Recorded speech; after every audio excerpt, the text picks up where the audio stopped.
That's unfair. That's completely unreasonable and unjust.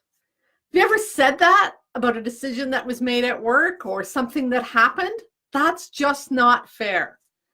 Or have you been on the receiving end of one of those comments where somebody thought your decision or your action or what you did was unfair? Doesn't feel good on either side, does it? Hey, my dear, I'm leadership development coach Kathy Archer, author of best-selling book, Mastering Confidence. Welcome to the training room, bite-sized training for busy women leaders who want to lead with confidence. Because I know what most of us experience is this point where we get sort of in over our heads. We're wondering if we have what it takes to lead, and we don't think that we're going to make it. What I do is I give you the tools that are inner and outer tools that restore your lost confidence so you, my dear, can move from surviving to thriving in both your leadership and your life. Today, we are unpacking the virtue of justice, all of the stuff around fairness and justice at work and how you can be that type of leader that has those character strengths. Before we get totally moving today, I'm going to jump on over and share this into my Confident Women Leaders group. If you're not a part of the group, the link is up in the notes. You can click over there and join it. Share to a group. Confident Women Leaders, posted. I'm getting better at this. What I want to know today, I want you to put a note in the comment box. Have you ever had a decision that was made that affected you that was unfair at work, that you perceived to be unfair? Just put a yes in the comment box. And if you are, in the mood and watching along, share a little bit of the details. What was unfair about it? Why did you think it was unfair? What made that decision unfair? Was it the way that you were treated? Was it the outcome was different for you than somebody else? Was it that the decision that was made was, based on a judgment or a bias, or you thought that somebody was seeing you in a different way or something like that? So if you've had a decision or something that happened that you felt was unfair, put yes in the comment box. Hello to whoever's joined. I can't always see who's joined. I don't know why, but someday I will figure this system out and I'll be able to tell who's on and I'll be able to have a chat with you. But feel free to ask questions as we roll along. As we start to unpack the virtue of justice today, I want to remind you that we've been working on this for several weeks. We started probably close to 2 months ago with, introducing you to the virtues in action, the signature strengths. Remember, character strengths, there are 24. We have all of them in varying degrees. What your signature strengths are the ones that show up at the top of your list. And so those signature strengths, I think I can see comments. 2 seconds here. Facebook. I don't want to lose you guys. Trying to see if there's comments. I don't know why I can't just see them. All right, Tina, I wondered if that was you. Hang on a sec, Tina. I'm almost there. Almost can see your comments. Ah, there we go. Okay, it's Tina. Anybody else popping in, say hello. And then Ernie waved hello. There we go. Okay, I'm starting to see the comments now. Just seems to take a while. Okay, so we've been talking about the virtues in action. We've been unpacking them bit by bit by bit. And we started with wisdom. We then moved into courage. We then talked about humanity. This week, we're talking about justice.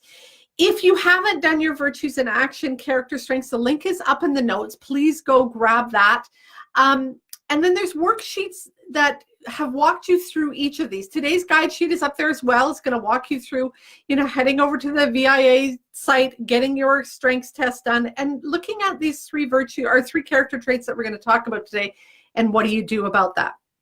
Before we dive in, I just want to let you know, for some of you who haven't been seeing this stuff on Facebook or wherever you follow me, the Leading with Your Character Strengths course is now open. So Lead with Character Strengths or Learning to Lead with Your Character Strengths is a 6-month course that helps you put this stuff into practice.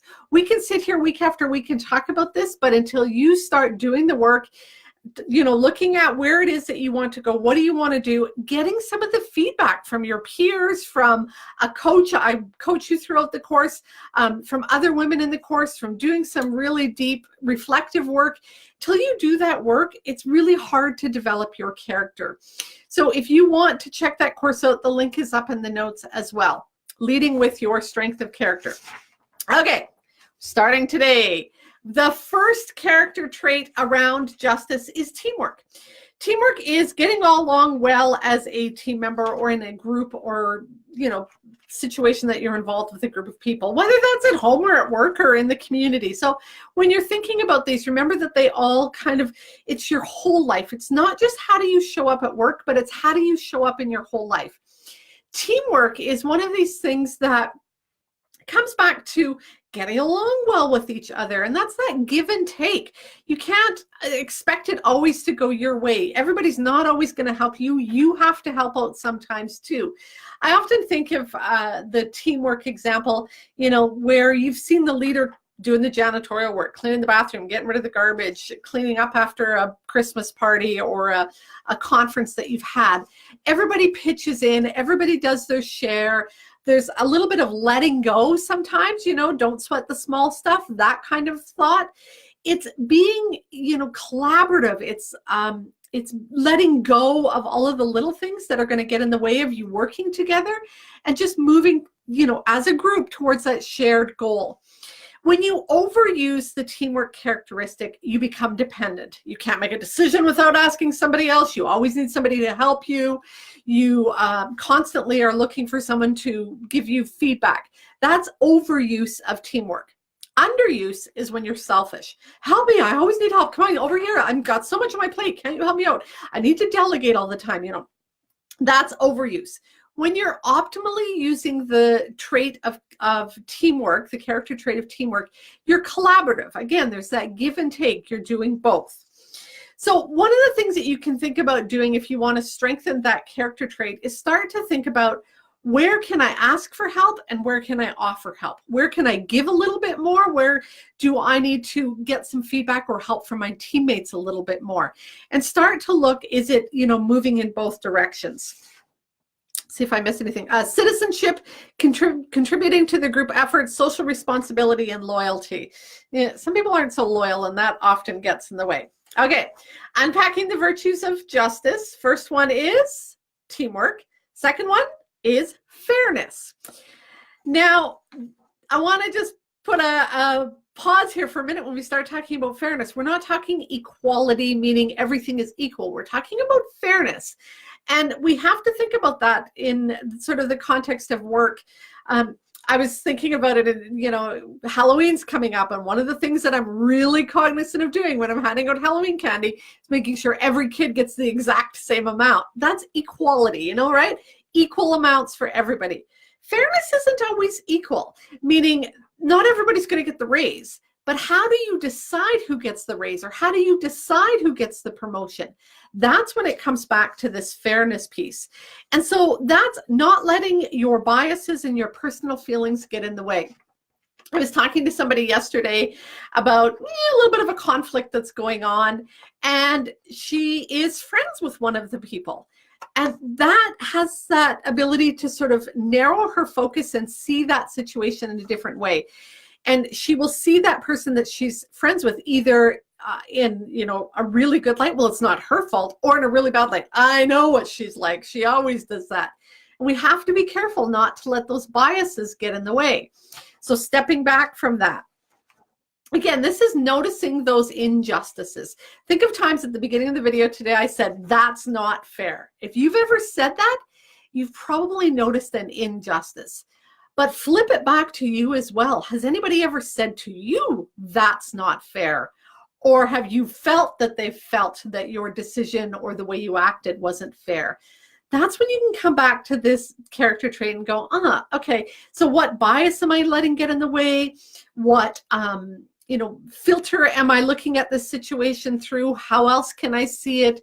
What would be fair and equitable for everybody involved? How can I make a decision removing my judgments, my opinions, my biases, my expectations, and just step back and see the situation a little more clearly?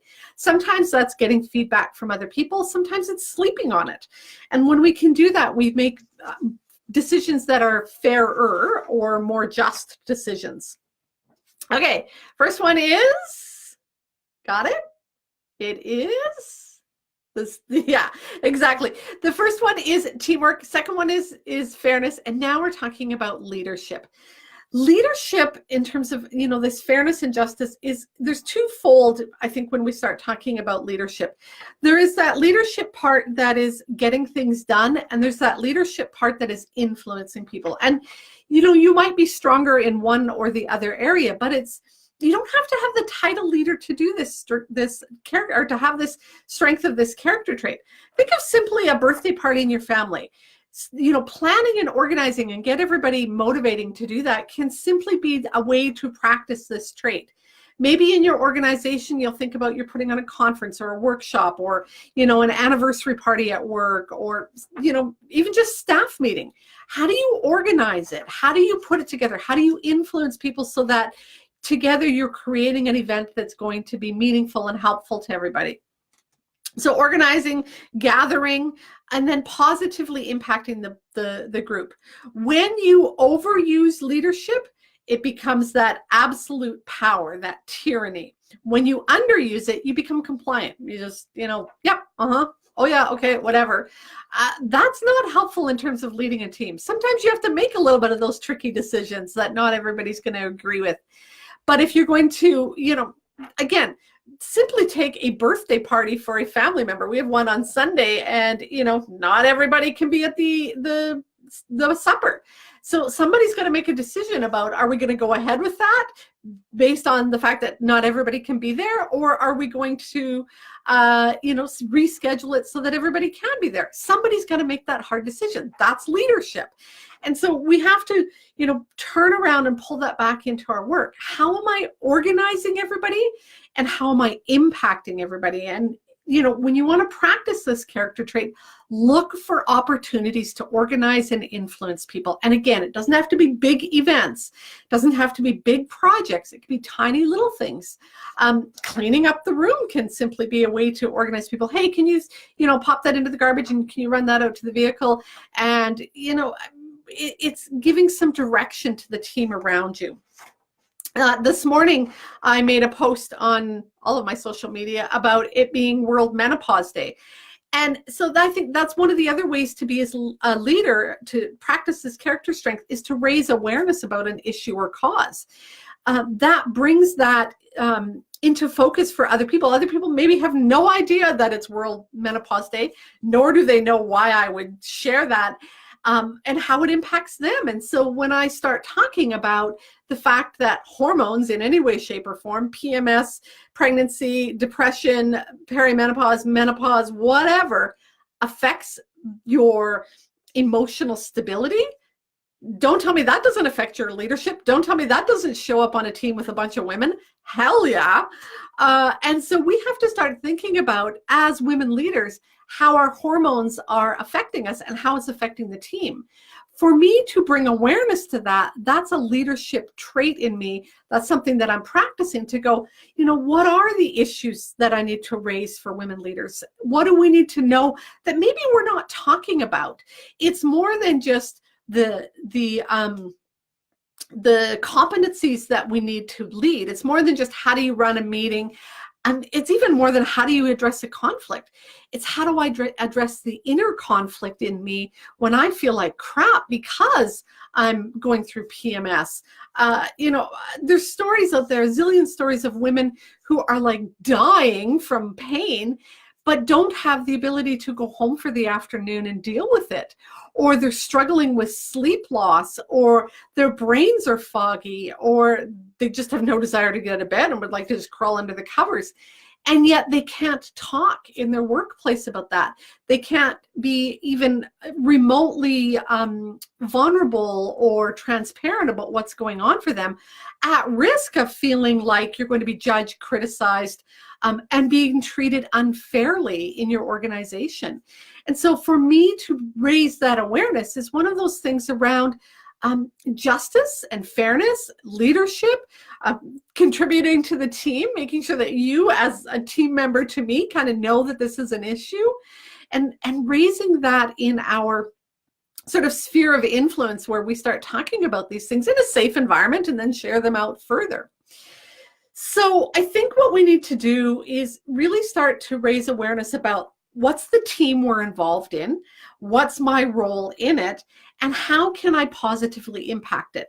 How can I make sure that I'm doing my part to make sure that things that are happening in our team are just and fair and equitable, and everybody feels like we're on an even playing field, and it feels like decisions are made that are fair, that, you know, sometimes they're hard decisions, not saying they're not hard things that you have to choose, decide, implement, but that doesn't mean they can't be done fairly.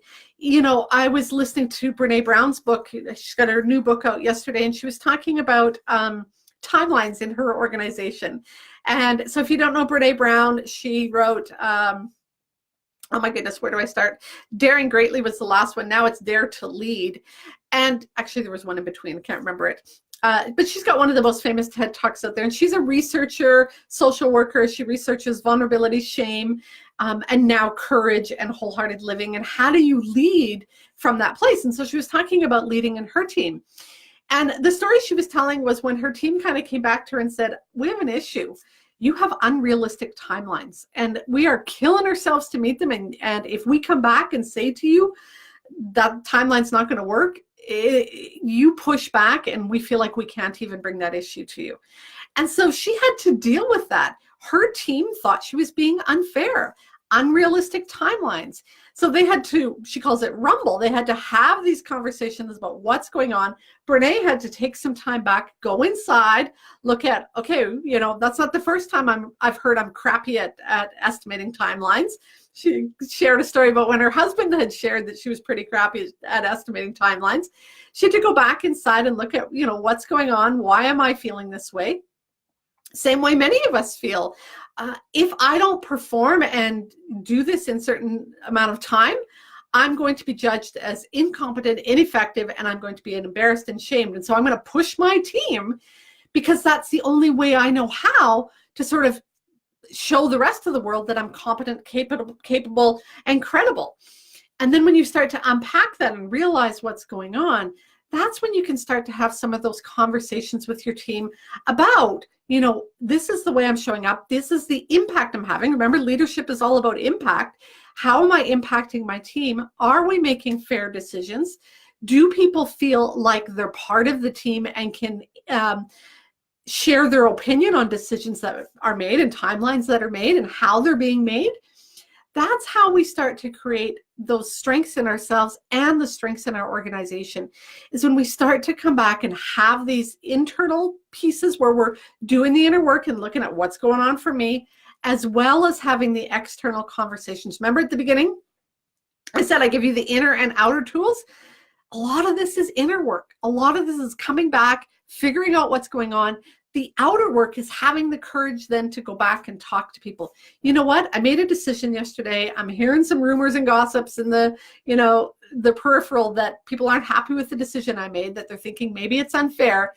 Let's rethink this. Let's talk about it again. I'm willing to come back and say, you know, maybe I jumped ahead and made the decision too quickly. Let's re-engage and make sure that this decision is made so that everybody feels like it's fair. That's how you start to practice these traits more often. So remember, if you have not done it yet, go back and get your virtues and actions. Do this. If these are not, these 3 traits, teamwork, fairness, and leadership, don't line up in your top 5, that's okay. It's not a big deal. There are other strengths. I don't think any of these 3 line up in my top 5, to be quite honest. But that doesn't mean I don't practice them and I don't sort of keep them in the back of my mind. I was looking the other day at 2 groups that I'm involved in, and one I definitely am in a leadership role, and the other one I'm definitely not in a leadership role. But the one that I'm not in a leadership role doesn't mean that I can't bring my leadership qualities into it and impact it in different ways. I often think about, sitting around a table having a meeting. There is one titled leader at the front of the room, typically running the meeting. Now, everyone else in the room has the ability to demonstrate leadership. That is, how are you interacting in the team? If you're sitting there like this and you're not saying anything, you are completely impacting the people around you. You're impacting the way the decisions are made. If you're taking notes and you're frantically trying to stay involved, that has a different impact. Maybe you are asking lots of questions and you're asking well thought out questions that are helping the team move forward, activating that curiosity trait of yours. That might be helping. Maybe you're asking questions that aren't well thought out and they're a little bit panicked questions. That might be causing, a different kind of feeling in the meeting. But you have the ability, whether you are in that, head position thinking that you're a leader, or whether you are one of the people around the table, to demonstrate leadership, to demonstrate teamwork, and to demonstrate this trait of fairness. So those are the ways you practice it. Make sure you go grab your guide sheet if you haven't done it already. Go over, look at these 3 traits. Do any of them line up with your top 5? If so, there's some things that you want to do that strengthen them. If they don't, are they something that you want to work on or you want to sort of highlight for you? I would suggest, and this is one of the things that we'll be doing for those of you that joined the Learning to Lead with Your Character Strengths course, is you'll pick 1 or 2 at a time and work on them. And then you'll shift to another one and work on them. You can't work on everything at once. You need to kind of make some decisions and create some strategies about how you're going to work on those. So again, Learning to Lead with Your Strengths of Character, 6-month course, one-to-one coaching, group conversations, mentoring, online course component where you're learning and understanding the how to apply character in your life differently, better, more effectively, whatever you want to say. And then the Leadership Circle profile, which is a 360 profile where you're going to go get some feedback from your peers, anonymous, safe, it's coming back to you and me, not to your boss, to get a sense of how am I really impacting the people around me? Do I show up the way I think I show up? And for most of us, the answer is probably no. We think we're one way. Other people might have a little bit slightly different opinion, and that's positive and negative. They might think we are way better at it than we think we are, or that we have some things we need to work on that we didn't realize. That was in our blind spot. And so that tool is really helpful to start to look at that. So what do I need to say as we wind up? Go do your character strengths assessment. Figure out your top ones. Figure out which ones you want to work on. Each week I've been unpacking them, the virtues of wisdom, the virtues of courage, the virtues of humanity, and now the virtues of justice. We've been looking at the character traits associated with each of those. We have 2 more to go. And starting to really decide, who am I? Who am I becoming? Are the decisions I'm making on a day-to-day basis in alignment with who I am and who I'm becoming? And if not, what do I need to do differently? Coming back to that again and again and again. Is this decision, whether it's sitting down, sending an email, whether it's how you're going to approach a conversation with someone, whether it's the agenda item you're putting on tomorrow night's meeting, is this decision in alignment with who I am and who I'm choosing to become? And if it's not, it's like, okay, so what do I need to do differently? How do I need to approach this in a different way? That's what's going to help you really start to develop that character. And it's when you start to really look at who I am and who am I becoming, and let me try that again. It's when you really start to look at who am I becoming, and are my decisions and actions today in alignment with that you'll start to feel more yourself. Too many of us women feel like we put on this sort of mask when we get to the office every day or get to work every day. We put up this armor or these shields. We feel like we have to cut off our heart to show up in leadership because, of course, no emotions should be involved, and we should be able to be, strong and firm and clear and compassionate. Heck no. And so we cut all that piece off, and then we feel like we're not ourselves. We literally wear clothes that, we suit up, we put on the business clothes that make us feel inauthentic, stiff, uncomfortable, but we think that that's what we have to do to lead. And if you truly want to lead well, you have to let some of that go in a safe process. It's not like just drop it all. And I was listening to Brené's book again yesterday. She was talking about, no, it's not like this, throw it all out there vulnerability. That's not what we're talking about. But a process, a journey where you start to share more, be a little bit more authentic. And it's when you find that alignment that you really do start to feel better in your leadership, start to feel better in your life, because you're living your values, your ethics, your morals.